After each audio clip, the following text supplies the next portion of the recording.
नमस्कार. आज श्रावण शुक्ल त्रयोदशी शके 1938 सादर करीत आहोत ठाणे वार्ता. ठळक घडामोडी. सचिन तेंडुलकरच्या हस्ते ठाणे पोलिसांच्या कर्तव्य तसेच ज्येष्ठ नागरिकांसाठीच्या हेल्पलाईनचे लोकार्पण आणि रक्षाबंधनासाठी रंगीबेरंगी राख्यांनी बाजार सजला. राख्यांच्या दरात 10% वाढ. या आणि इतर घडामोडी विस्तृतपणे पण काही क्षणातच. ठाणे वार्ता पहा श्रीस्थानक वाहिनीवर. आता सकाळी 9:15 पासून रात्री 9:15 पर्यंत ठाणे वार्ता, ठाण्यातील पहिलं दृकश्राव्य माध्यम. श्रीस्थानक वाहिनी ठाण्याची स्वतःची वाहिनी. ठाण्यातील घडामोडी, कार्यक्रम, वादविवाद, अगदी गाणी, नाटकं याचा आनंद घर बसल्या. पहा श्रीस्थानक वाहिनी, आपल्या ठाण्याचं हक्काचं व्यासपीठ. श्रीस्थानक वाहिनी. ठाणे वार्ता आता संकेतस्थळावर देखील ठाणेवार्ता.com वर क्लिक करा आणि ठाण्याच्या घडामोडी जाणून घ्या. ठाण्यातील पहिलं ऑनलाईन माध्यम ठाणेवार्ता.com. नमस्कार मंडळी, दर रविवारी पाहायला विसरू नका. नमस्कार मंडळी, आपल्या प्रश्नांचं थेट उत्तर. ठाणे वार्ता पहा श्रीस्थानक वाहिनीवर. आता सकाळी 9:15 पासून रात्री 9:15 पर्यंत ठाणे वार्ता, ठाण्यातील पहिलं दृकश्राव्य माध्यम. बहीण भावाच्या नात्याची अतूट महती सांगणारा रक्षाबंधन हा महत्त्वाचा सण अगदी 2 दिवसांवर आला आहे. रक्षाबंधनासाठी लागणाऱ्या मनमोहक विविध आकाराच्या आणि दर्जाच्या राख्यांनी सध्या बाजार सजला असतानाच दुसरीकडे राख्याही 10% महागल्या आहेत. राख्यांचा दर्जा, तिच्यातली कलात्मकता यावर हा दर आधारित आहे. ठाण्यातील बाजाराचा अंदाज घेतला असता गोंड्याच्या 5 रुपयांच्या राख्यांपासून अगदी 400 ते 500 रुपयांपर्यंतच्या भरजरी राख्या सध्या बाजारात लक्ष वेधून घेत आहेत. पूर्वीच्या गोंड्याच्या राख्या आता जवळपास लुप्त होण्याच्या मार्गावर आहेत. साध्या असणाऱ्या गोंड्याच्या राख्याही आता भरजरी झाल्या आहेत. लहान मुलांना कार्टून प्रिय असतात, त्यामुळं राख्यांवरही डोरेमॉन, बॅटमॅन, सिंचॅन अशी कार्टूनची विविध कॅरेक्टरही दिसत आहेत. दिवा असणारी एक नवीन राखी बाजारात आली आहे.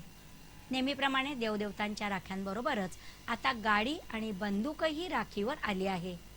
खंडेराय या सध्या गाजत असलेल्या मालिकेवर आधारित राखीही बाजारात पाहायला मिळत आहे. सोन्या चांदीच्या दुकानात सोन्या चांदीचा मुलामा दिलेल्या राख्या पाहायला मिळत आहेत. या राख्यांवरील बारीक कलाकुसर या राख्यांची किंमत वाढवत असते. राखीचं देखणेपण आणि किमतीपेक्षा बहीण भावाच्या नात्याची महती जास्त आहे.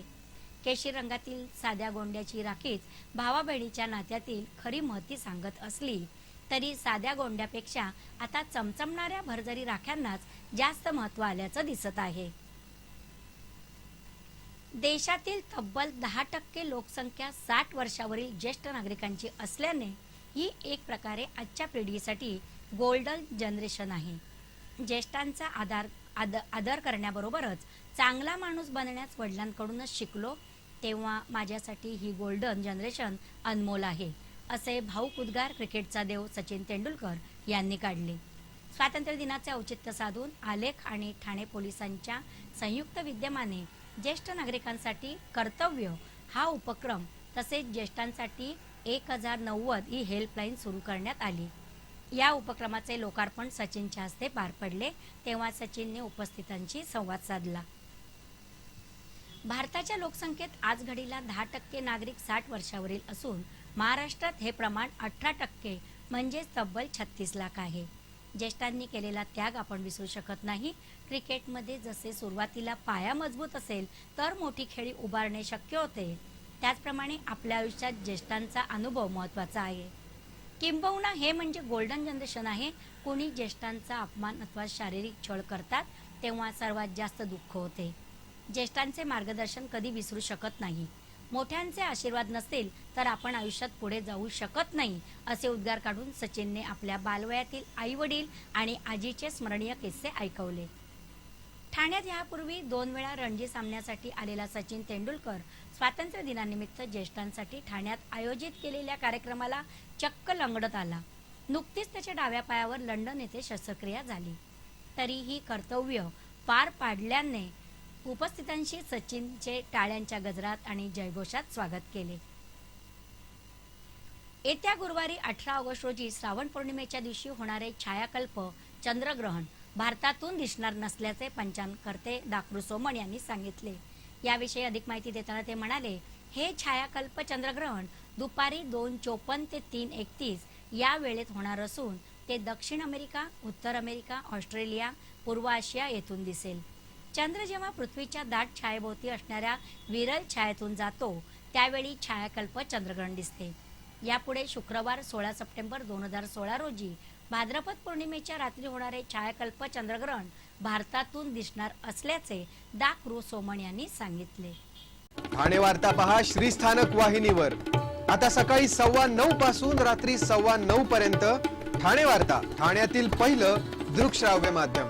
आपला परिसर स्वच्छ आणि सुंदर ठेवण्यासाठी ठाणे महापालिकेत सहकार्य करा. ओला सुका कचरा वेगवेगळा जमा करा आणि रोगराईपासून मुक्तता मिळवा.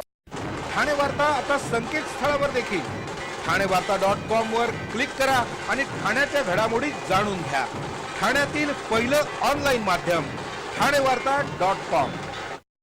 डॉक्टर आणि रुग्णांचं पिढ्यानपिढ्यांचं जिव्हाळ्याचं नातं म्हणजेच डॉक्टर बेडेकर हॉस्पिटल. आता अत्याधुनिक सोयी सुविधा आणि तंत्रज्ञान युक्त वंध्यत्व निवारण केंद्रात IVF आणि टेस्ट ट्यूब बेबीची ही सुविधा. डॉक्टर बेडेकर हॉस्पिटल, महर्षी कर्वेपथ, ठाणे. 65 वर्षांची निरंतर सेवा. ठाणे वार्ता पहा श्रीस्थानक वाहिनीवर. आता सकाळी 9:15 पासून रात्री 9:15 पर्यंत ठाणे वार्ता, ठाण्यातील पहिलं दृकश्राव्य माध्यम. जलयुक्त शिवार अभियानात अंबरनाथ तालुक्यातील खरड गावी लोकसहभागातून सिमेंट बंधाऱ्यातील गाळ काढल्याने परिसरातील 3 हेक्टर जमीन सिंचित झाली असून शेतकऱ्यांनी भाजीपाला लागवडीचे नियोजन सुरू केले आहे. पालकमंत्री एकनाथ शिंदे यांच्या हस्ते यावेळी जलपूजन करण्यात आले. जिल्हा परिषदेच्या लघु पाटबंधारे विभागाने हे गाळ काढण्याचे काम केले असून अनेक वर्षापासूनचा सुमारे 5200 घनमीटर इतका गाळ काढल्याने यंदाच्या पावसाळ्यात चांगले पाणी साठून आजूबाजूचे शेतकरी उत्साहाने भाजीपाला आणि इतर पिकांची लागवड करीत आहेत. पूर्वी इथे 4300 घनमीटर इतका पाणीसाठा कसाबसा व्हायचा. गाळ काढल्याने आणखी वाढीव 5200 घनमीटर पाणीसाठा होणार आहे. हा बंधारा 2003 ते 2004 या वर्षी बांधला होता. खासदार श्रीकांत शिंदे यांनी या बंधाऱ्याचे पुनरुज्जीव करण्यासाठी पुढाकार घेतला होता. जिल्हाधिकारी डॉक्टर कल्याणकर यांनी या अभियानात प्रामुख्याने प्रशासनाच्या वतीने ठिकठिकाणच्या तलावांतील गाळ काढण्याचे काम हाती घेण्याच्या सूचना दिल्या होत्या. या तलावातील पाणीसाठा आता 5 दशलक्ष घनमीटरने वाढणार असून भूगर्भातील पाण्याची पातळीही वाढणार आहे. छत्तीसगडमधील रायपूर येथे राष्ट्रीय चॅम्पियनशिप सिनियर्स मास्टर्स पुरुषांच्या 75 किलो वजनी गटातील स्पर्धेत ठाण्याच्या सुपरमॅक्स मधील कामगार संजय दाभोळकर यांनी दुसरा क्रमांक मिळवून रौप्य पदक पटकावले आहे. या स्पर्धेत महाराष्ट्र, छत्तीसगड, कर्नाटक, हरियाणा, आसाम, ओडिसा, पश्चिम बंगाल, आंध्र प्रदेश, पंजाब, राजस्थान, जम्मू आणि काश्मीर, दिल्ली, झारखंड आणि तामिळनाडू येथील 425 स्पर्धकांनी भाग घेतला होता. या स्पर्धेत संजय दाभोळकर यांनी 40 वर्षावरील 75 किलो वजनी गटात स्क्वॉट 165, बेंच प्रेस 110, डेडलिफ्ट 171.5 असे एकूण 447.5 किलो वजन उचलून महाराष्ट्राला रौप्य पदक मिळवून दिले.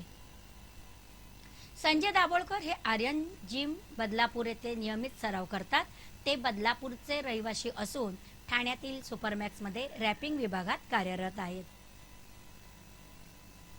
ठाणे महानगरपालिकेच्या दादोजी कोंडदेव क्रीडा प्रेक्षागृहात संपन्न झालेल्या 30व्या ठाणे जिल्हा बॅडमिंटन अजिंक्यपद स्पर्धेत 16 वर्षीय अमन फारोहा संजय याने 17 आणि 19 वर्षाखालील एकेरी तसेच पुरुषांच्या एकेरी गटाचे विजेतेपद पटकावत तिहेरी मुकुटाचा मानकरी ठरला.